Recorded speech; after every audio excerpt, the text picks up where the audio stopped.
les Suisses, ça va être un petit peu lent, tout simplement parce que tous, vous allez avoir à disposition de la farine, du sel, du sucre, de la levure, du beurre, des oranges, du rhum, à ne pas boire, mais dans la recette, de l'eau de fleur d'oranger et des œufs, et vous allez tous pétrir votre pâte. Avec cette pâte-là, vous allez tous faire 2 Suisses. Ces 2 Suisses, vous allez entièrement les faire, et ensuite on va les cuire dans le four. Pour faire des Suisses, il va nous falloir de la farine, du sucre, du sel et de la levure. Dans un autre bac, il y a très peu de choses. Du beurre et des oranges confites. Alors il y a 2 sortes d'oranges, vous voyez, il y en a qui sont en purée, et d'autres qui sont en petits cubes, en morceaux. D'accord. Donc ça, c'est une recette que vous pourrez sans problème faire à la maison. Tout le monde a de la farine, du sucre, du sel, du beurre, des oranges confites, ça se trouve. Hein, vous allez au supermarché, vous verrez, ça se trouve des oranges confites, d'accord. Du rhum, facile à trouver. L'eau de fleur d'oranger, un peu plus difficile, mais ça se trouve. Et les œufs de poule, il faut courir après la poule. D'accord. Donc c'est facile à trouver. Seulement, il faut courir vite. Claude, alors je ne vous ai pas présenté, et c'est une erreur de ma part. Michel, alors il s'appelle Michel, c'est Monsieur Ré. Il est boulanger livron. Il est exactement au Petit Robin. Hein, c'est un boulanger, c'est un très bon ami à moi, c'est un très bon boulanger qui est très connu, hein, qui est à Lorient-Lavant, hein, qui est plus pâtissier que boulanger. Et je lui ai demandé de venir, tout simplement parce qu'on est toujours accompagné par un chef, et lui, il est reconnu comme un chef. C'est-à-dire que c'est quelqu'un qui a formé beaucoup d'apprentis, vrai ou pas vrai? Oui, c'est vrai. Hein, qui a formé des bons apprentis d'ailleurs, puisqu'il y en a un qui il n'y a pas très longtemps est devenu le meilleur jeune boulanger de France. Donc pour dire, hein. Et donc j'aime bien être accompagné par des gens qui... Alors je sais que Michel, lui, il aime bien ces productions-là, donc lui va vous aider autant que moi.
Et ensuite, qu'est-ce qu'on fait?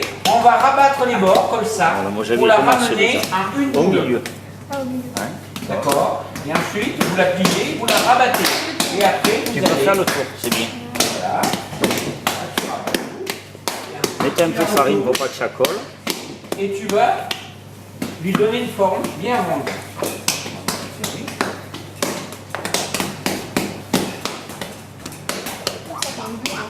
Alors, en attendant, cette pâte-là, on va la recouvrir pour la protéger.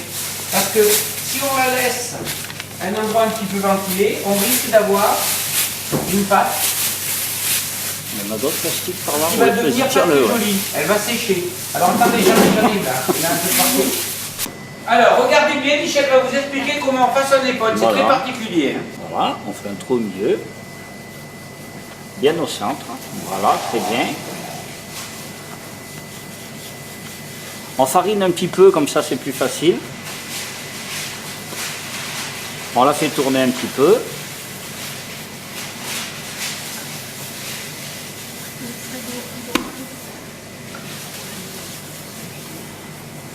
Voilà, mais voilà, touche le fond. Ouais, Alors, il faut vraiment traverser. Il ne faut pas Ouais. hésiter. Il faut le faire sur de la farine. voilà, faut fariner. Voilà, dans le trou. C'est-à-dire, Et vous après, farinez dessus Tu et vas la dessous. serrer. Hein. C'est-à-dire, Vous posez 3 doigts comme ça et on traverse. Hop, on va juste de l'autre côté. On fait un trou, hein, comme il dit, et ensuite Ça va on va serrer. pouvoir agrandir le trou. Il C'est-à-dire faut qu'on prend agrandir le trou, et on va faire ce mouvement-là. C'est-à-dire que vous allez la serrer. presser, la serrer la pâte comme ça. Vous voyez, je passe 2 doigts, 3 doigts, je serre. Alors dans ce sens-là, essaie de le prendre, tu vois, le côté pas joli, devant moi. Et je serre comme ça. Voilà, très bien. Voilà. Là, tu vas pouvoir la prendre comme ça. Tu la prends comme ça. Alors, on la fait tourner. Vous voyez, la pogne, ça demande un petit peu de temps parce que c'est pas évident. Il faut arriver à faire un joli rond.